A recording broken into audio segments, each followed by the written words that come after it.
Hello students. I hope सब लोग अच्छे होंगे। तो बच्चों, पिछले कुछ वीडियोस में हम लोगों ने बेसिक डिस्कस किया है, कुछ basic mirror formula, spherical mirror के कुछ बेसिक कॉन्सेप्ट डिस्कस किए हैं। तो आज हम लोग इस वीडियो में डिस्कस करने वाले हैं magnification by a spherical mirror. एक स्फेरिकल मिरर का मैग्निफिकेशन क्या होता है, कितना होता है मैग्निफिकेशन। लास्ट लेक्चर जब हम लोगों ने प्लेन मिरर पढ़ा था, ठीक है ना, तो प्लेन मिरर में हमने देखा था कि जो एक्सटेंडेड ऑब्जेक्ट है, अगर कोई लीनियर ऑब्जेक्ट है या एक ऐसा ऑब्जेक्ट है जो कि पॉइंट ऑब्जेक्ट नहीं है, तो जो उसका इमेज फॉर्मेशन होता था वो सेम साइज का इमेज बनता था प्लेन मिरर में। बट स्फेरिकल मिरर में हम लोग देखेंगे फर्दर और आगे पढ़ेंगे कि स्फेरिकल मिरर में जो इमेज बनता है एक एक्सटेंडेड ऑब्जेक्ट का, वो ऑब्जेक्ट की साइज से बड़ा या छोटा कुछ भी हो सकता है बच्चों, ठीक है ना। तो मैग्निफिकेशन हमको सिंपल यही बताएगा कि अगर किसी गिवन पोजीशन के लिए कोई ऑब्जेक्ट है तो उसका इमेज ऑब्जेक्ट के रिलेटिव में कितना बड़ा बन रहा है या कितना छोटा बन रहा है, उसका साइज क्या है ऑब्जेक्ट के साइज के रिलेटिव में, ठीक है ना। तो बच्चों, इन जनरल अगर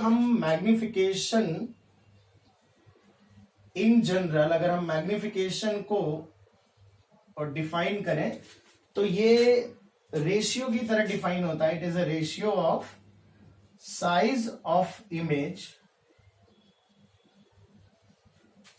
upon size of object. Size of image upon size of object, ठीक है ना। इसको इन जनरल बच्चों हम लोग मैग्निफिकेशन कहते हैं, ठीक है ना, एम से डिनोट करते हैं। अब ये साइज बेटा कुछ भी हो सकता है, ठीक है ना। अगर हम एक लीनियर एक्सटेंडेड ऑब्जेक्ट ले रहे हैं, जैसे ये पेन है मेरे पास, और इसकी हाइट को अगर हम साइज कंसीडर करें, ठीक है ना, तो उस सिचुएशन में फॉर ए लीनियर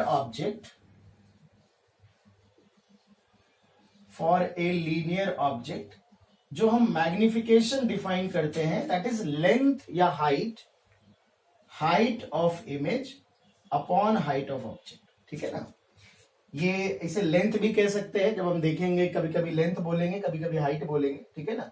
तो अगर किसी लीनियर ऑब्जेक्ट के लिए हम बात कर रहे हैं तो magnification is simple the ratio of height of image and height of object. But अगर हम हाइट की जगह एरिया ले लें तो हम इसे एरियल मैग्निफिकेशन कह सकते हैं। साइज में वॉल्यूम ले लेंगे, volume of image upon volume of object होगा, तो बेटा इसे हम लोग वॉल्यूम मैग्निफिकेशन बोलेंगे। कभी कभी वैसे मेनली हमारे जो सिलेबस में क्वेश्चंस हैं 12th के कोर्स में या जो जेईई में क्वेश्चन आते हैं, तो मोस्टली क्वेश्चन जो आता है वो हमारा लीनियर ऑब्जेक्ट के लिए आता है, ठीक है ना। तो लीनियर ऑब्जेक्ट के लिए जो हम लोग height of image upon height of object पढ़ेंगे। बट कभी कभी थोड़ा सा अप्रोक्सीमेशन बच्चों यूज होता है, और अप्रोक्सीमेशन यूज करने के बाद कभी कभी वॉल्यूम मैग्निफिकेशन या एरियल मैग्निफिकेशन के क्वेश्चंस भी आते हैं, ठीक है ना। तो चलिए सबसे पहले हम लोग लीनियर ऑब्जेक्ट के मैग्निफिकेशन की बात करने वाले हैं। तो लीनियर ऑब्जेक्ट का जो मैग्निफिकेशन होता है उससे हम दो तरह से क्लास डिवाइड करते हैं बच्चों, ठीक है ना। तो फॉर ए लीनियर ऑब्जेक्ट दो मैग्निफिकेशन है जो हम जिनको हम समझते हैं, जिनको हम बाय नेम यूज कर सकते हैं, ठीक है। वैसे तो जरूरी नहीं कि हर तरह से जो हर एक लीनियर ऑब्जेक्ट है उसकी हर पोजीशन के लिए इन दो मैग्निफिकेशन में ही सारी बातें कवर हो जाएंगी। बट ये दो ऐसे मैग्निफिकेशन है, स्टैंडर्ड जो है नेम है या स्टैंडर्ड केसेस कह सकते हो, जिनको हम लोग यूज करते हैं। तो एक होता है बच्चों हमारा ट्रांसवर्स मैग्निफिकेशन,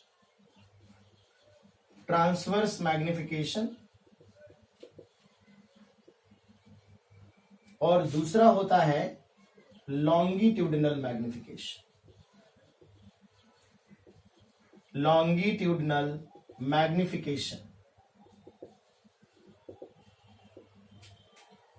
तो ट्रांसवर्स मैग्निफिकेशन और लॉन्गिट्यूडिनल मैग्निफिकेशन।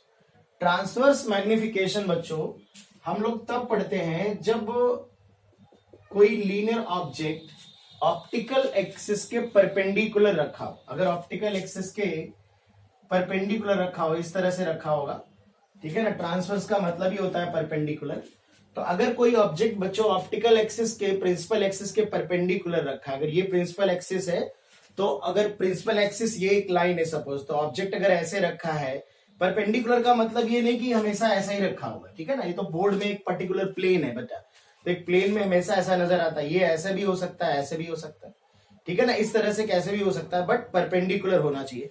तो इस केस में बच्चों हम जो मैग्निफिकेशन पढ़ते हैं, जो भी इसका इमेज बनेगा, लेट अस सपोज यहाँ पे इमेज बन रहा है, ठीक है ना, तो इस केस में जो हमारा हाइट ऑफ इमेज और अपॉन हाइट ऑफ ऑब्जेक्ट जो रेशियो होगा वो ट्रांसवर्स मैग्निफिकेशन कहलाएगा। अभी मैं डिटेल में डिस्कस करूंगा। लॉन्गिट्यूडनल मैग्निफिकेशन तब होता है बेटा जब हमारा कोई ऑब्जेक्ट अगर है और वो ऑप्टिकल एक्सिस के अलोंग रखा है। अगर ये ऑब्जेक्ट हमारा इस तरह से रखा है, सपोज ये लेंथ ऑफ ऑब्जेक्ट है और इसकी जो इमेज बन रही है वो इस तरह से बन रही है, this is length of image, तो यहां पर हम लोग इसे longitudinal length of image upon length of object, तो ये हमारा लॉन्गिट्यूडनल मैग्निफिकेशन होता है। यहां पर चूंकि ऑप्टिकल एक्सिस के अलोंग है तो मैंने हाइट की जगह लेंथ कर दिया है। तुम simple H i upon HO भी लिख सकते हो, कोई जरूरी नहीं है, उसको तुमने ऑप्टिकल एक्सिस के अलोंग कर दिया, तुम एच आई एचओ से भी डिनोट कर सकते हो, तुम्हारी मर्जी, ठीक है। तो दो सिंपल मैग्निफिकेशन है, तो हम लोग 1 by 1 लेते हैं। लॉन्गिट्यूडनल मैग्निफिकेशन तब होगा when object is placed along the optical axis, and transverse magnification is when the object is placed perpendicular to the optical axis. Okay बच्चों, तो let us discuss transverse magnification first. तो बच्चों सबसे पहले हम लोग ट्रांसवर्स मैग्निफिकेशन की बात करते हैं। ट्रांसवर्स मैग्निफिकेशन, ठीक है, इसे लोग हम एम ट्रांसवर्स से डिनोट करेंगे। तो कोई एक केस कंसीडर कर लेते हैं। मान लेते हैं कि सपोज बेटा ये हमारे पास एक स्फेरिकल मिरर है और एक कोई ऑब्जेक्ट है जो कि यहां रखा है।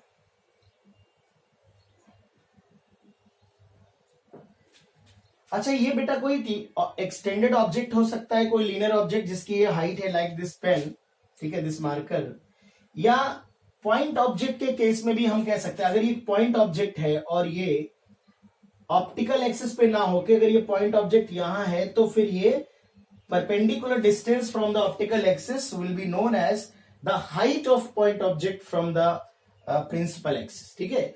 उस केस में ये पॉइंट ऑब्जेक्ट की हाइट होगी, ये एक ऑब्जेक्ट नहीं होगा, ये एक इमेजिनरी एरो होगा, ठीक है, जिससे हम इस पॉइंट ऑब्जेक्ट को रिप्रेजेंट करेंगे, उसकी हाइट को रिप्रेजेंट करेंगे। अब ये जो डिस्टेंस है ऑब्जेक्ट डिस्टेंस है, सपोज ये पोल है, ये डिस्टेंस ये होगी। अगर मैं सिंपल एक रे डायग्राम बनाऊं, ठीक है, तो यार एक मैं लाइट रे यहाँ पे पोल से रिफ्लेक्ट करवा देता हूं, तो ये सिमेट्रिकली रिफ्लेक्ट होगी। और अगर मान लेते हैं यहां पे कहीं फोकस है, दिस पॉइंट इज फोकस, तो अगर मैं एक फोकस से एक लाइट रे पास करा दूंगा तो ये पैरेलल रिफ्लेक्ट होगी। तो यहां पे इंटरसेक्शन हो रहा है, तो जो इमेज की लोकेशन होगी, this is your image and this is height of image. ये जो डिस्टेंस है, this distance is u and this distance is we.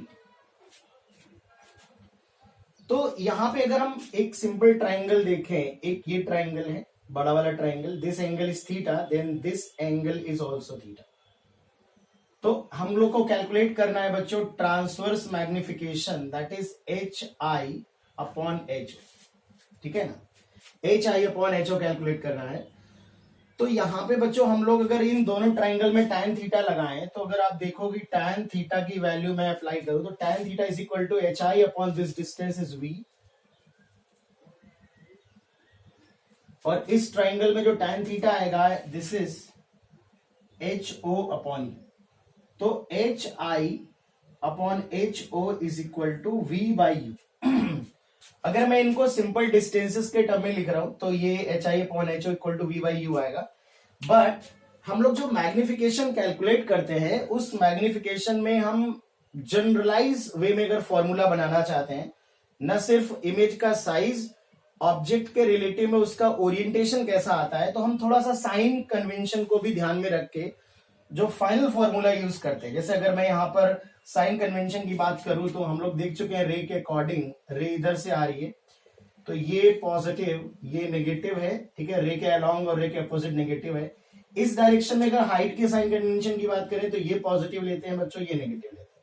उस हिसाब से अगर हम साइन के साथ वैल्यू पुट करें यहाँ पे तो v और u नेगेटिव आएगा, h i minus h i upon h o minus v upon minus u. तो यहां से h i upon h o will be minus times v by. मतलब जो फाइनल फॉर्मूला है in general all the cases जो भी mirror में बनेंगे उनको कवर अप करने के लिए हम लोग फाइनल रिजल्ट इस तरह से लिखते हैं और इनमें हम सारी वैल्यूज को साइन के साथ पुट करेंगे।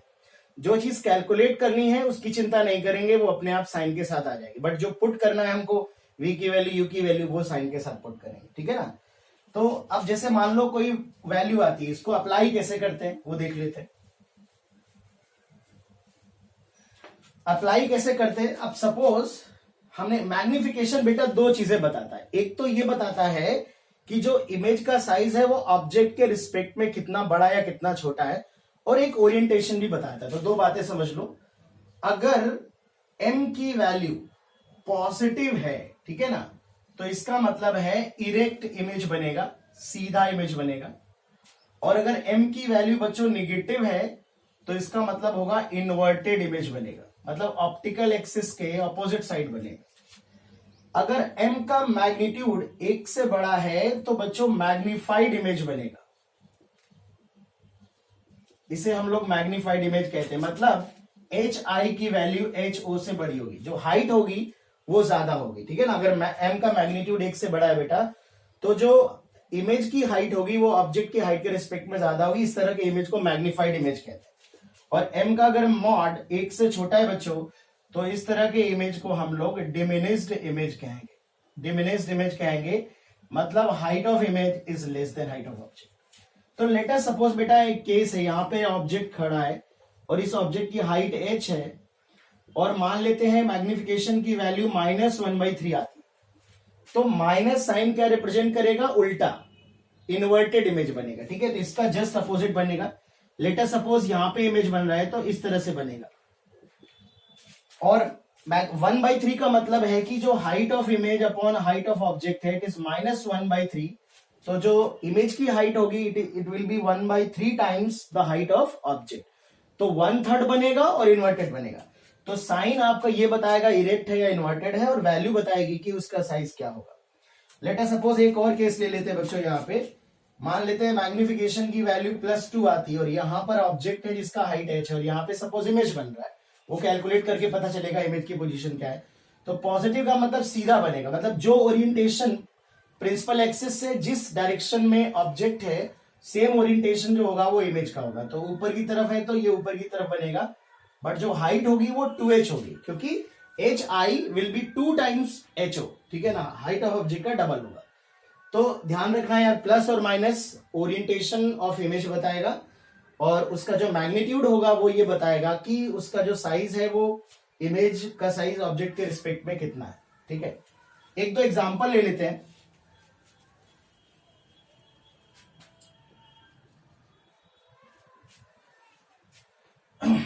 लेट अस सपोज एक हमारे पास स्फेरिकल मिरर है और इसकी फोकल लेंथ 20 सेंटीमीटर है और एक ऑब्जेक्ट है हमारे पास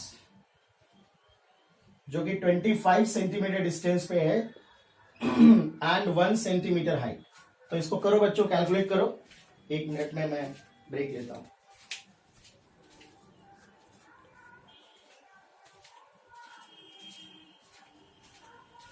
तो देखो बच्चों इसको कैसे अप्लाई करेंगे। तो सबसे पहले बहुत ज्यादा रे डायग्राम की भी जरूरत नहीं है। एक सिंपल आप समझो कि रियल ऑब्जेक्ट है तो रे इधर जाएगी, तो ये डायरेक्शन पॉजिटिव होगी, पोल से रे इधर की तरफ चलेंगी और इंसिडेंट रे ऑब्जेक्ट से मिरर की तरफ। तो ये डायरेक्शन पॉजिटिव होगी या नेगेटिव। तो सबसे पहले मिरर फॉर्मूला आप अप्लाई करिए। 1/v + 1/u -25 होगा और फोकल लेंथ -20 होगा।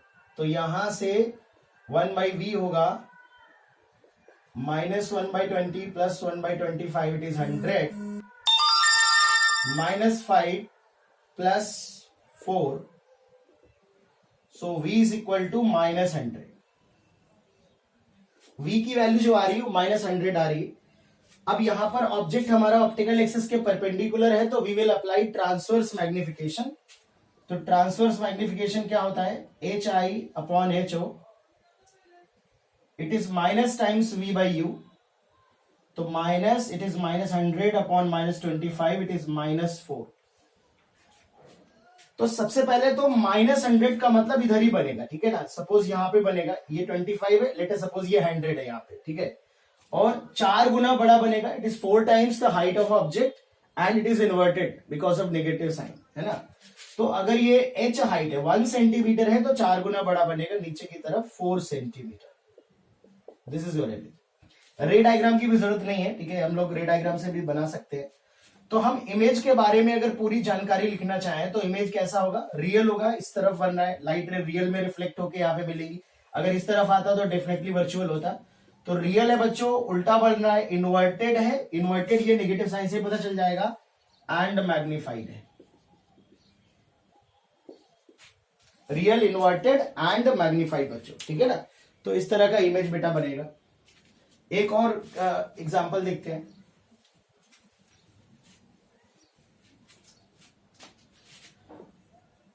ये बहुत ही सिंपल एग्जांपल्स हैं कि हम फॉर्मूला कैसे अप्लाई करेंगे। मान लेते हैं कि ये एक स्फेरिकल मिरर है, इसका फोकल लेंथ 15 सेंटीमीटर है, या सपोज 30 सेंटीमीटर है, और एक ऑब्जेक्ट हमारा है जिसकी हाइट h है, और ये यहां से ये भी 30 सेंटीमीटर की डिस्टेंस पे रखा है। अब हमें बताना है इमेज का कंप्लीट नेचर क्या है और इमेज कहां बनेगा, किस तरह से बनेगा। तो सबसे पहले तो हम अगर इसमें कैलकुलेशन करें तो सबसे पहले इमेज की पोजीशन कैलकुलेट करते हैं। तो यहां से लाइट रे इधर जाएगी, ये नेगेटिव होगा बेटा, ये पॉजिटिव होगा, it is minus 30, focal length plus 30 है, तो v की वैल्यू आएगी प्लस 15। प्लस 15 मतलब यहां बनेगा, डेफिनेटली वर्चुअल होगा, क्योंकि इस तरफ लाइट रे रियली में कट नहीं कर सकती है, तो ये वर्चुअल इमेज होगा। अब अगर मैं ट्रांसवर्स मैग्निफिकेशन कैलकुलेट करूं तो ट्रांसवर्स मैग्निफिकेशन आएगा minus v upon you, it is plus 1/2। तो प्लस साइन बता रहा है, सीधा इमेज बनेगा, इरेक्ट बनेगा, ऐसा कुछ। और 1/2 बता रहा है कि इसका साइज जो होगा वो h/2 होगा। तो कैसा इमेज है final nature, real, erect and diminished. बेटा real, erect and diminished image बनेगा, ठीक है ना। तो इस तरह से आप सिंपल फॉर्मूला जो ट्रांसवर्स मैग्निफिकेशन का है वो अप्लाई कर सकते हो, ठीक है। अच्छा, कभी कभी पॉइंट ऑब्जेक्ट के लिए अप्लाई करने के लिए आएगा। जैसे मान लीजिए अगर मैं कहूं कि यार ये एक स्फेरिकल मिरर है बच्चों,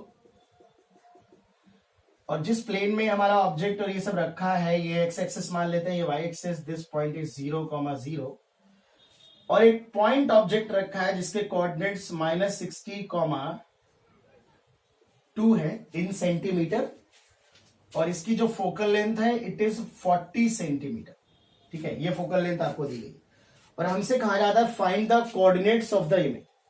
तो whenever point object is not on the principal axis, it is above the principal axis, तो उसे हम एक थोड़ी देर के लिए ये जो होगी ये हाइट को रिप्रेजेंट करेगी, या थोड़ी देर के लिए तुम ऐसा मान सकते हो कि एक हाइपोथेटिकल एक लीनियर एक्सटेंडेड ऑब्जेक्ट है which is perpendicular to the principal axis, ठीक है। तो उस सिचुएशन में अगर ये ओरिजिन है तो ये -60 ये इस डिस्टेंस को रिप्रेजेंट कर रहा है, दिस डिस्टेंस है 60 सेंटीमीटर। ये ऑब्जेक्ट हो जाएगा तो रे इस डायरेक्शन में जाएंगी, this direction will be positive, this direction will be negative, ठीक है। तो अगर हम फॉर्मूला लगाएंगे 1/v plus 1/u is equal to 1/f, तो यहां से 1/f आएगा 1/40 plus 1/60, so it will be 120, 120 it is 3 plus 2 5, तो v is equal two plus 24, transverse magnification 24 divide by -60, अगर 12 से डिवाइड करेंगे तो 2/5 is the transverse magnification, plus 2/5। तो यहां पर जो हाइट है दिस इज 2 सेंटीमीटर, तो height this height of image will be 2/5 times height of object. Height of object is 2 centimetre, तो इट इज 4/5 सेंटीमीटर, और इट इज 0.8। तो आप देख सकते हैं, तो v की वैल्यू जो आ रही है प्लस 24 आ रही है, मतलब जो इमेज बनेगा वो यहां का ही बनेगा, this is plus 24 and height is 0.8। तो ये जो टिप होगा ये हमें इससे मतलब, हमें पूरे ऑब्जेक्ट से मतलब नहीं है। तो this is x coordinate 24 and this is height y coordinate 0.8। तो इस तरह से बच्चों आप using transverse magnification of image के कोऑर्डिनेट्स कैलकुलेट करोगे। कॉन्केव मिरर में भी हो सकता है, 2 मिरर दे सकता है, मल्टीपल रिफ्लेक्शन हो सकता है। तो इस तरह से आप लोग बच्चों कैलकुलेट करो।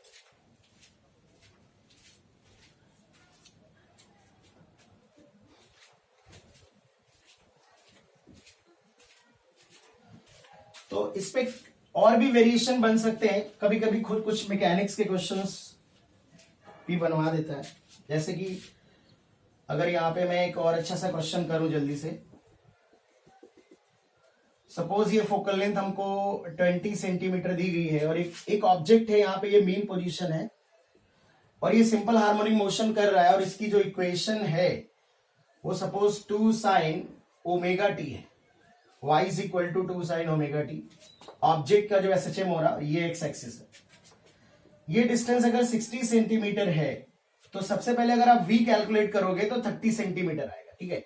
अब ये अगर ऐसे सिंपल हार्मोनिक मोशन कर रहा है और आपसे बोलेगा इमेज की जो एसएचएम होगी वो किस तरह से होगी, तो बच्चों यहां पर सबसे पहले तो अगर आप एम्पलीट्यूड कैलकुलेट करेंगे तो जब ये अगर मेन पोजीशन है तो एक्सट्रीम पोजीशन पे जब बॉडी जाएगी तो इसकी हाइट जो होगी दिस इज 2। तो इसको आप जो एम्पलीट्यूड का रिलेशन होगा, अगर इस तरह से एसटीएम हो रहा है तो एम्पलीट्यूड में जो कैलकुलेशन करेंगे वो ट्रांसवर्स मैग्निफिकेशन यूज करेंगे। तो अगर आप यहाँ पे amplitude of image upon amplitude of object it is -v/u, तो यहाँ पे माइनस का ये 30 आएगा अपॉन माइनस का 60 एंड माइनस बाहर आएगा, इट इज -1/2। तो एम्पलीट्यूड ऑफ इमेज जो आएगा वो -1 सेंटीमीटर आएगा if it is in centimetre, और फ्रीक्वेंसी सेम रहेगी, फ्रीक्वेंसी पे कोई फर्क नहीं पड़ेगा क्योंकि जब ये एक्सट्रीम पोजीशन पे होगा तो ये भी माइनस साइन रिप्रेजेंट कर रहा है कि जब ऑब्जेक्ट ऊपर होगा तो जो इसकी इमेज बन रही होगी, ठीक है, जो इसकी इमेज बन रही होगी वो बेटा नीचे होगी। तो मोशन जो होगा ये ऑब्जेक्ट ऊपर जाएगा, इमेज नीचे आएगा, तो इस तरह से मोशन होगा। तो जो अगर आप एसएचएम में थोड़ा सा जाएंगे 11th का रिवाइज करेंगे तो पाई के फेस डिफरेंस को रिप्रेजेंट करेगा, या यहां जब आप माइनस लिखेंगे it is -1 sign omega T, तो ये 1 sign omega T plus pi, ये पाई के फेस डिफरेंस को रिप्रेजेंट करेगा, एम्पलीट्यूड 1 होगा और फेस डिफरेंस पाई होगा, ठीक है ना। फ्रीक्वेंसी पे कोई फर्क नहीं पड़ेगा, ठीक है, फ्रीक्वेंसी पे कोई फर्क नहीं पड़ेगा बेटा, क्योंकि जो फ्रीक्वेंसी होगी वो सेम रहेगी। क्यों सेम रहेगी, अगर आप देखना चाहो बेटा तो सिंपल ये बात है कि यार जब ये यहां से आ जाएगा उतनी टाइम में यहां से आएगा, फिर ये यहां से आएगा, ये वापस मेन पोजीशन पे आएगा, ये यहां से आएगा, ये इधर आएगा, फिर ये यहां आएगा। तो जितना टाइम ये एक ऑसिलेशन में लेगा उतना ही टाइम इमेज को भी एक ऑसिलेशन में लगेगा। तो चाहे लेंस हो चाहे इमेज हो, कभी भी अगर इस तरह से एसएचएम से रिलेट करेगा क्वेश्चंस को तो आप ये समझ लो कि फ्रीक्वेंसी और टाइम पीरियड पे कभी कोई फर्क नहीं पड़ेगा, एम्पलीट्यूड पे बस फर्क पड़ेगा। अगर मैग्निफिकेशन पॉजिटिव आ रहा है तो फेस डिफरेंस नहीं आएगा क्योंकि इस तरह से मोशन होगा उस केस में, और अगर फेस डिफरेंस पाई का आएगा तो जब ये मेन पोजीशन से ऊपर जा रहा होगा तो ये नीचे जा रहा होगा। सेम अगर SHM along the optical axis होगा तो लॉन्गिट्यूडिनल मैग्निफिकेशन अप्लाई होगा, ठीक है बच्चों। तो ये कुछ सिंपल एग्जांपल्स हमने